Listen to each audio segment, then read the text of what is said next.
Fa 8 anys que sortim a pedalar, sempre una setmana, en bicicleta. Vam pensar que a Menorca la podíem descobrir anant en bicicleta, que és la facilitat de poder portar la bicicleta amb el barco i venir cap aquí. El que sí hem buscat ha sigut uns punts estratègics per poder pernoctar i arrel d'això hem decidit quines rutes fer i quines parts de la illa descobrir. Paisatges espectaculars. Una passada. Poca població, en segons quins trams, paratges naturals impressionants. Clar, hem descobert racons que no pots fer amb cotxe ni... Hem fet la Ruta de Plata, la Camino del Cid, a Espanya.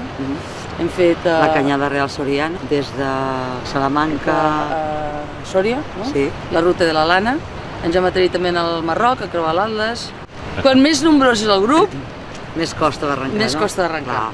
Ens aixequem a les 8 o 7, sí, abans, 7 i mitja, i sortim cap a les 9. Sí. Abans no. Aquí a Menorca, quan a la climatologia, per exemple a la Plata, que feia molta calor, sortíem a les 6 o 7 del matí. Però aquí, com que ens ha bufat ventet i ens ha anat de conya, sortim cap allà a les 9 i mitja, 10. Sí, sí. Fem quilòmetres. Clar, és que el nostre propòsit tampoc és allò de dir arribat a l'hora del lloc, vull dir, disfrutar una mica del paratge, vull dir, fer quilòmetres, descansar quan cal, cerveseta quan convé. Fer fotografies, exacte, riure una miqueta, descansar. Exacte. I en aquest cas, que és Menorca, banyar-nos a aquestes platges tan magnífiques. Disfrutar d'aquest.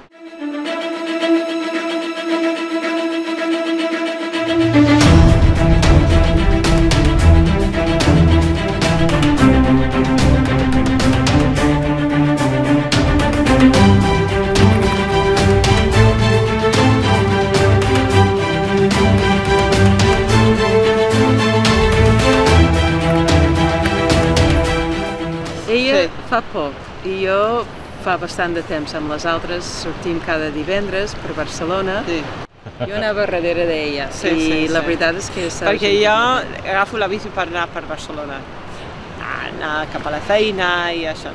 La bici per mi és una manera de fer transport dins de la ciutat de Barcelona, però això d'agafar la bici cap a la muntanya no mai havia fet.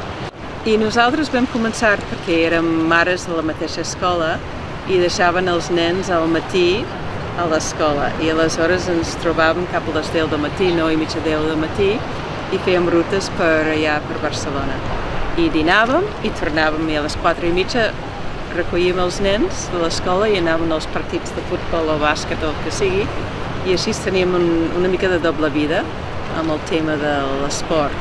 O sigui, som mares, ella per exemple té 3 fills, jo tinc 2, en total tenim 18 nens que hem deixat una setmana, que s'espavilen una mica amb els seus pares i molt bé. Sí, jo fa més de 30 anys que vaig venir jo de jove en un viatge de fin de curs, jo amb uns amics i germans, aquí a Benibeca. I el que més m'ha sorprès és que no s'ha... com es diu això? No és de molt turisme. Sí, no s'ha espaiat. No. I que no hi ha sobreexplotació de la isla. ¿Tenéis agua? Sí. Pues tranquilo. Ya está. Perfecto. Bueno, ánimo. Igualmente. Venga, que vaya bien.